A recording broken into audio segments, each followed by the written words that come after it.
Ya, halo dan hai, apa kabar? Ya, sudah lama memang tidak monolog dan berpodcast ria. Em, Gimana keadaan kalian semua di PSBB ini? Apa sudah mulai gila? Udah naik berapa kilo berat badannya? Cih, gitu. Em, ya, udah lama memang aku nggak buat podcast karena akhirnya aku kayak punya apa ya, kayak tahu satu hal bahwa aku tuh tipe orang yang nggak bisa produktif ketika di rumah aja. Aku butuh melihat dunia luar, tapi untungnya ya podcast lagi.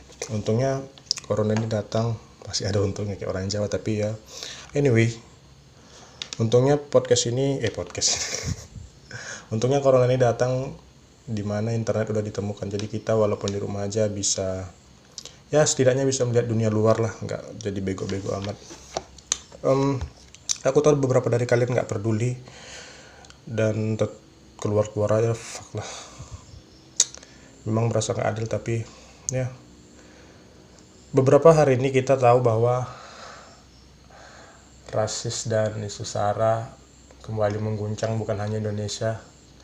Indonesia kan karena politik biasanya, tapi mengguncang dunia mulai dari hitam dan putih, em, agama juga, Palestina juga nggak selesai-selesai. Tapi kali ini podcast ini temanya bukan tentang secara garis besar keseluruhan dari apa itu rasis ya, tapi bagaimana cara kita merayakan perbedaan, baik itu dari segi ras, ide, pemahaman, apa yang diajarkan orang tua lah. Sesimpel orang tua kita ngajarkan hal ini benar, tapi di keluarga lain itu diajarkan salah. Kayak baru-baru ini ada kejadian sih yang terjadi, yang dekat lah, yang kulihat asli di mata aku. Kalau kan aku punya mama tuh, punya ibu orang Batak, marga Panjaitan ya.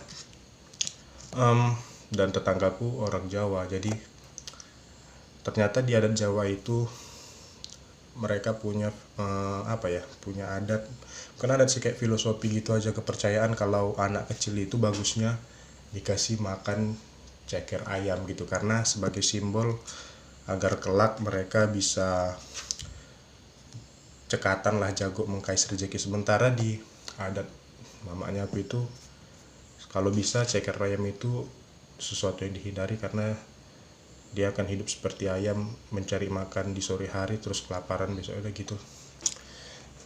Gimana kita menghargai perbedaan? Oke, langsung aja bumper. Nama saya Datem Sandi dan inilah Backspace Podcast.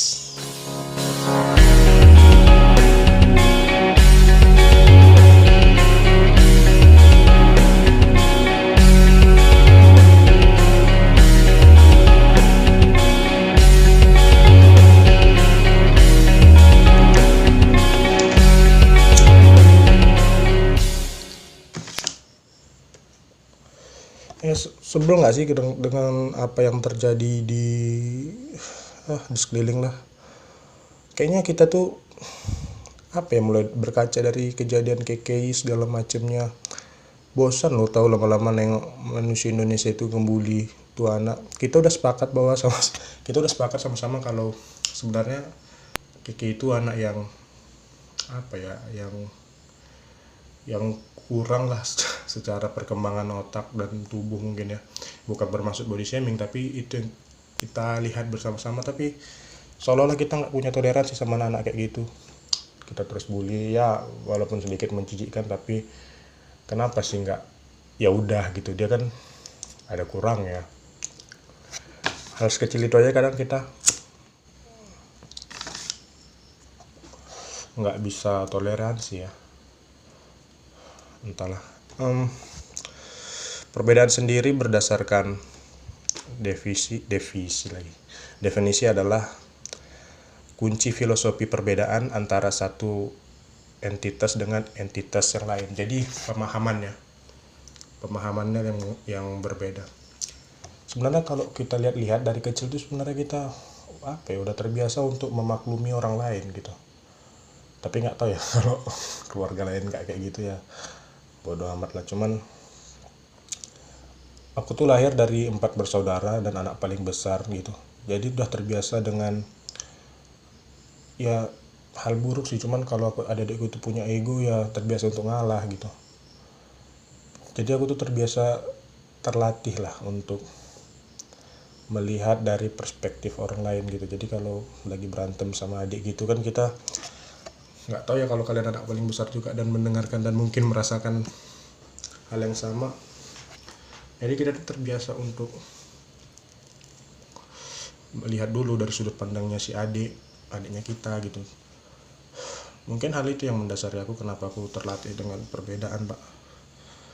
Padahal perbedaan itu sendiri kalau kita menghargai ya, keuntungannya itu banyak loh. Kayak bisa membuat kita kaya secara intelektual, karena kita punya banyak referensi dari banyak perspektif gitu.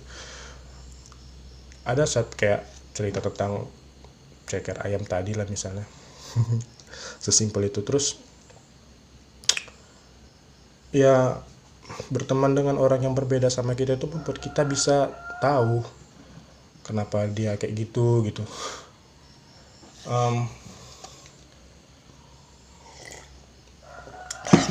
Contoh gini sih, aku punya kawan dari suku lain gitu, nggak usah kita sebut sukunya, cuman suku ini terkenal kalau mau nikah atau apa itu membutuhkan biaya yang sangat banyak. Makanya banyak dari pihak laki-laki yang ya yang sampai ngutang apa, dan itu secara otaknya aku yang hidup dan besar di suku Melayu itu kan kayak memperhambat gitu sih. Padahal kehidupan yang sesungguhnya itu terjadi ketika setelah pernikahan kan. Cuman seolah-olah menghambat gitu. Tapi ketika kita diskusi dengan salah satu orang yang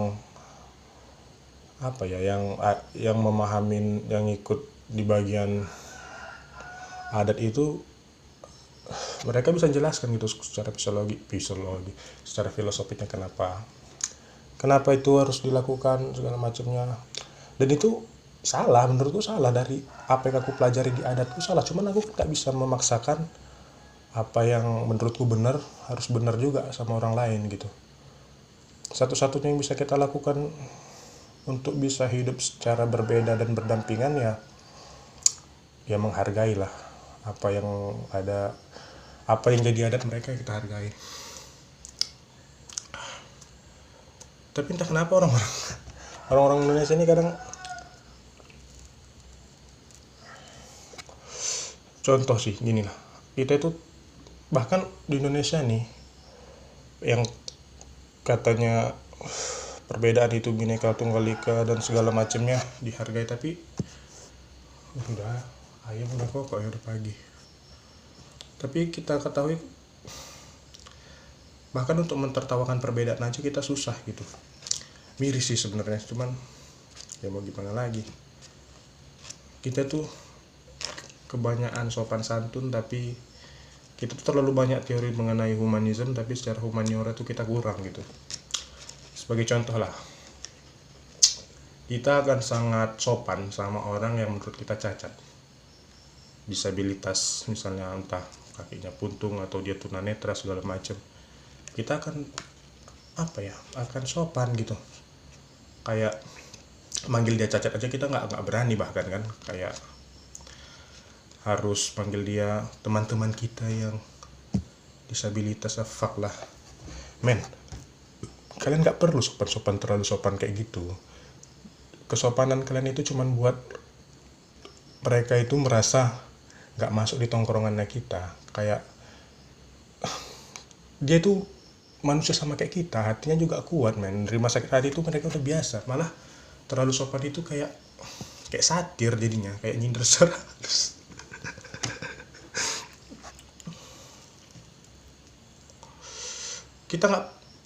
Mereka itu nggak butuh kita bilang sebagai orang disabilitas kita sopan-sopanin lewat dari depan dia tunduk.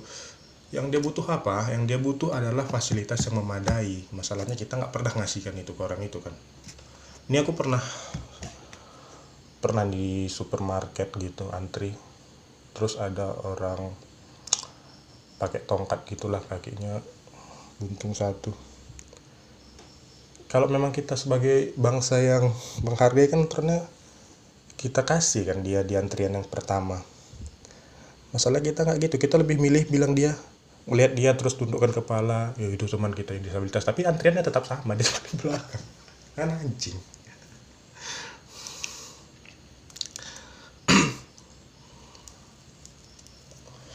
Menurutku ya, kenapa orang-orang itu nggak menghargai perbedaan adalah karena mereka merasa dirinya benar.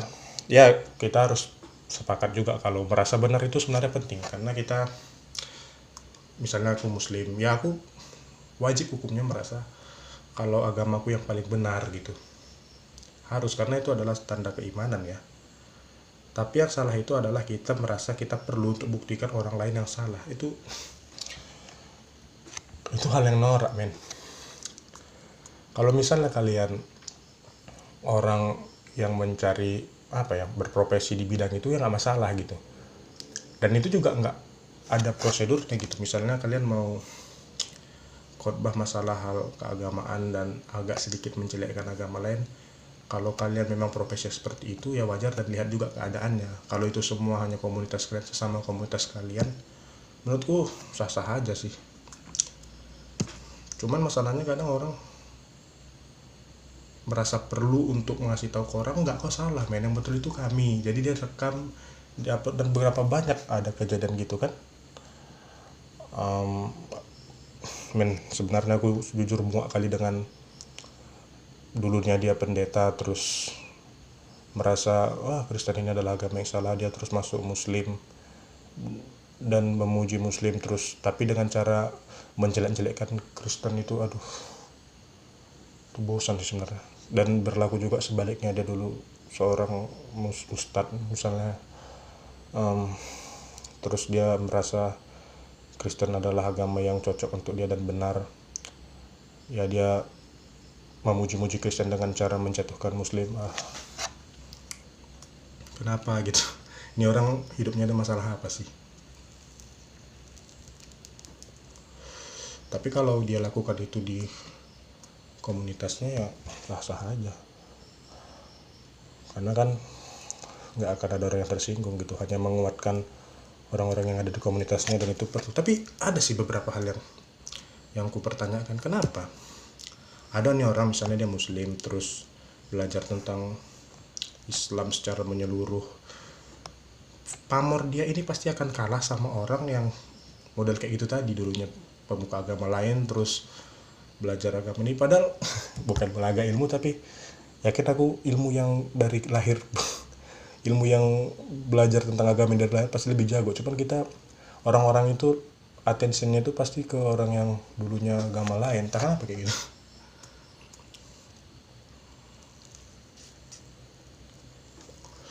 Terus kenapa orang tidak menghargai perbedaan adalah memaksa apa yang menurut kita benar untuk orang lain jalankan gitu. Jadi kita nggak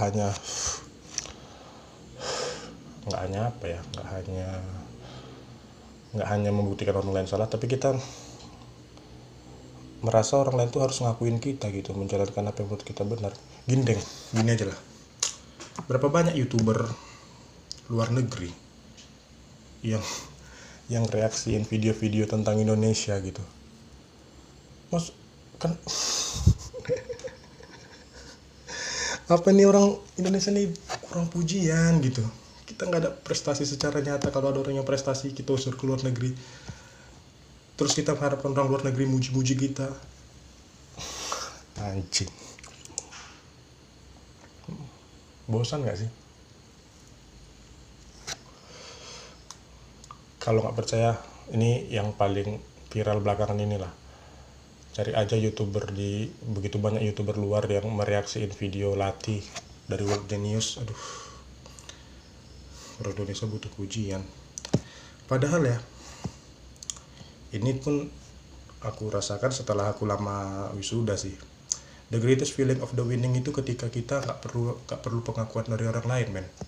Jadi aku tahu apa yang jadi fashionnya aku, terus aku compare di situ, dan gak peduli dengan apa kata orang lain. Itu sebenarnya, coba deh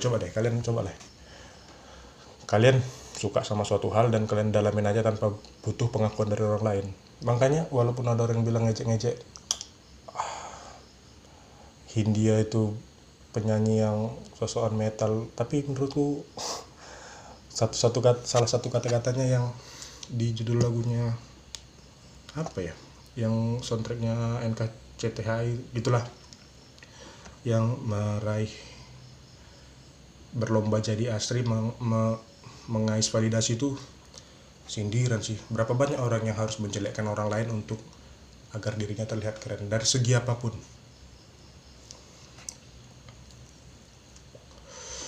Dia dulu masuk SMP terkemuka, terus merasa hebat dan menjelekkan yang SMP biasa-biasa aja. SMA juga dia kuliah di tempat yang negeri, terus jelek-jelekkan yang berapa banyak orang kayak gitu men. Tapi kita lihat endingnya, dia jadi apa. Dan kenapa orang nggak menghargai perbedaan menurutku, karena dia nggak punya teman di luar komunitasnya. Orang yang bilang ganyang Malaysia itu adalah orang yang nggak punya teman orang Malaysia. Kalau dia punya kawan Malaysia, dia pasti mikirin kawannya. Orang yang bilang ganyang agama lain karena dia nggak punya teman kompak dari agama lain. Kalau dia punya kawan kompak dari agama lain, dia pasti mikir kawannya. Tapi menurutku sih, orang-orang kayak gini tuh orang-orang yang nggak pernah benar-benar merasa kalah dalam hidupnya. Jadi hidupnya ngambang, nggak pernah betul-betul merasakan menang, nggak pernah betul-betul merasakan apa itu kalah. Jadi dia terus-terusan butuh pujian. Itulah. Jadi sebenarnya podcast ini kubuat untuk agar kita bisa menghargai apa yang di luar dari pemahaman kita, dengar banyak perspektif di luar kepala kita. Jadi kita bukan orang yang hidup di dalam kepala kita sendiri. Semoga dengan adanya podcast ini ya, walaupun aku tahu orang yang merasa benar akan tetap merasa benar, tapi setidaknya kita mau mendengar dari perspektif orang lain. Nama saya Detem Sandi dan thank you.